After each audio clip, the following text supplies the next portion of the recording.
ನೋಡ್ರಿ, ದರ್ಶನ್ ಪ್ರಕರಣ ಏನು ಇದು ಹೊಸದಲ್ಲ. ಮೊದಲೇನು ಹಿಡಿದು ಅದೇನತ್ತಾರಲ್ರಿ, ಆ ವ್ಯಕ್ತಿನೇ ಹಂಗೆ ಅದ. ಅದೆಲ್ಲ ಇತಿಹಾಸ ನೀನು ಎಲ್ಲ ಅನೇಕ ಮಾಧ್ಯಮಗಳು ತೋರಿಸಿದ್ರಲ್ಲ. ಇದು ಯಾವುದೇ ಮುಲಾಜಿಲ್ಲಾರ್ದೆ ತನಿಖೆ ಮಾಡಬೇಕು. ಕೆಲವೊಂದು ಮಂತ್ರಿಗಳ ಕೂಡ ಭಾಳ ಕ್ಲೋಸ್ ಅದ. ಅವರು ಫೋನ್ ಮಾಡಿ ಎಷ್ಟೋ ಫೋನ್ ಮಾಡಿದ್ರು, ಆದರೆ ಅಧಿಕಾರಿಗಳು, ಪೊಲೀಸ್ ಅಧಿಕಾರಿಗಳು ಯಾವುದೂ ಮುಲಾಜಿಲ್ಲಾರ್ದೇ ಅವರು ಗಟ್ಟಿಯಾಗಿ ಮಾಡಿದ್ದಾರೆ. ಆದರೆ ಸಾಮಿಯಾನ ಹಾಕೋದು ಇದು ಭಾಳ ಅಕ್ಷಮ್ಯ ಒಂದು ಅಪರಾಧ. ಯಾಕಂದ್ರೆ ಯಾವ ಕಲ್ಪ್ರಿಟ್ ಅದಾನ, ಅದ್ರಾಗ ಯಾವ ಭಾಗಿಯಾದನ್ನ ಗುರ್ತಾಗಬೇಕಲ್ಲ.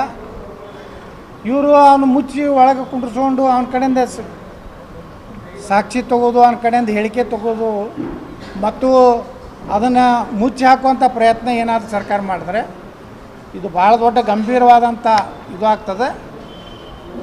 ಇದಕ್ಕೆ ಸಿದ್ದರಾಮಯ್ಯನವ್ರ ಮುಖ್ಯಮಂತ್ರಿಗಳು ಮತ್ತು ಗೃಹ ಸಚಿವರು ಈಗಾಗಲೇ ರಾಜ್ಯದಲ್ಲಿ ಕಾನೂನು ವ್ಯವಸ್ಥೆ ಪೂರ್ತಿ ಹದಗೆಟ್ಟೋಗಿದೆ. ಎಲ್ಲಿ ಬೇಕಾದಲ್ಲಿ ಕೊಲೆ ಆಗ್ತಾಯಿದ್ದಾವೆ, ಎಲ್ಲಿ ಬೇಕಾದಲ್ಲಿ ಜನರ ಮೇಲೆ ಚಾಕು ಚೂರಿ ಇರಿತಾಗ್ತಾಯಿದೆ, ದೇಶ ವಿರೋಧಿ ಘೋಷಣೆಗಳು ಕೂಗ್ತಾ ಇವೆ. ಒಂದು ವರ್ಷದಲ್ಲಿ ನಮ್ಮ ರಾಜ್ಯದಲ್ಲಿ ಕಾನೂನು ವ್ಯವಸ್ಥೆನೇ ಉಳಿದಿಲ್ಲ. ಅದಕ್ಕೆ ನಾವು ವಿಧಾನಸಭೆಯಲ್ಲಿ ಹೇಳಿದೆ, ಪರಮೇಶ್ವರವರೇ, ನಿಮಗೆ ಆಗದಿದ್ದರೆ ಬೇರೆ ಯಾವುದಾರು ಖಾತೆ ತಗೋರಿ, ಗೃಹ ಸ್ವಲ್ಪ ಯಾವ ಗಟ್ಟಿದ್ದವನು ಕೊಡ್ರಿ. ನೀವು ಒಳ್ಳೆಯ ಸುಸಂಸ್ಕೃತರಿದ್ದೀರಿ, ನಿಮಗೆ ಭಾಳ ಒಳ್ಳೆಯ ಹುದ್ದೆ ಕೊಡಬೇಕಾಗಿತ್ತು. ಕಾಂಗ್ರೆಸ್ನಲ್ಲಿ ಒಬ್ಬ ಹಿರಿಯ ದಲಿತ ಮುಖಂಡರು ಮತ್ತು ಸುಸಂಸ್ಕೃತ ಒಬ್ಬ ನಾಯಕರು. ನಾವು ವೈಯಕ್ತಿಕವಾಗಿ ಪರಮೇಶ್ವರ ಬಗ್ಗೆ ಗೌರವ ಇತ್ತು. ಆದರೆ ಈ ಇಲಾಖೆ ಅವರಿಗೆ ಸೂಟ್ ಆಗೋದಿಲ್ಲ.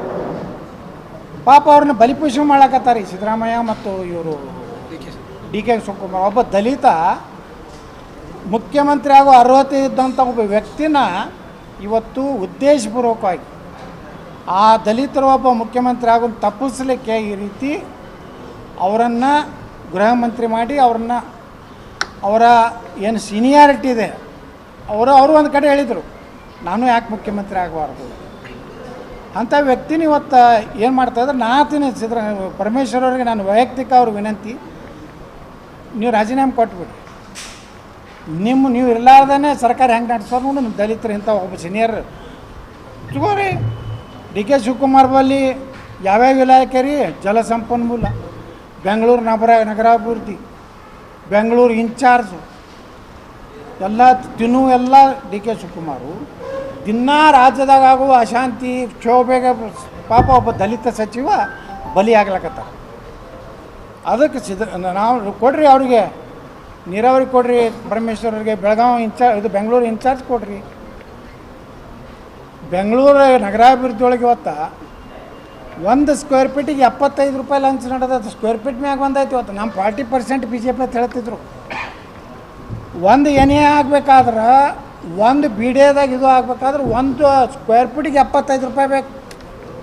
ಯಾರೋ ನಿನ್ನೆ ನಮ್ಮ ಒಬ್ಬ ಹೇಳ್ಯಾರಲ್ಲ, ಸಿದ್ದರಾಮಯ್ಯನವ್ರದ್ದು ಇವರು ಡಿ ಕೆ ಶಿವಕುಮಾರ್ ರೇಟ್ ಭಾಳ ಐತತ್ತಲ್ಲ. ನಮ್ಮ ಮುನಿರಾಜು ಯಾರು ನಮ್ಮ ಬೆಂಗಳೂರು MLA, 1 ರೂಪಾಯಿ ಇದು 1 ಫೂಟಿಗೆ 75 ರೂಪಾಯಿ ಲೆಕ್ಕ ಹಾಕ್ರಿ. ನೀವು 8 ಲಕ್ಷ ಕೋಟಿ ರೂಪಾಯಿ ಇವರು ಭ್ರಷ್ಟಾಚಾರ ಬೆಂಗಳೂರಿನಾಗ ಮಾಡ್ಲಕತ್ತಾರೆ. ಅದಕ್ಕೆ ಭ್ರಷ್ಟಾಚಾರ ಅಂತರೂ ಅದೇನು ಅನ್ಕಂಟ್ರೋಲ್ ಆಗಿದೆ. ಡೆವಲಪ್ಮೆಂಟ್ ಇಲ್ಲ, ಕಾನೂನು ಸುವ್ಯವಸ್ಥೆ ಇಲ್ಲ. ಸಿದ್ದರಾಮಯ್ಯನವರು ಏನಾದರೂ ಒಂದು ಬೇಜವಾಬ್ದಾರಿ ಹೇಳಿಕೆ ಕೊಡ್ಬೇಕು, ಅವ್ರು ಅಡ್ಡಾಡ್ತಾರೆ. ಇದರಿಂದ ನಮಗೆ ಅನ್ನಿಸ್ತದೆ ಈ ಸರ್ಕಾರ ಭಾಳ ದಿವಸ ಹೋಗೋದಿಲ್ಲ.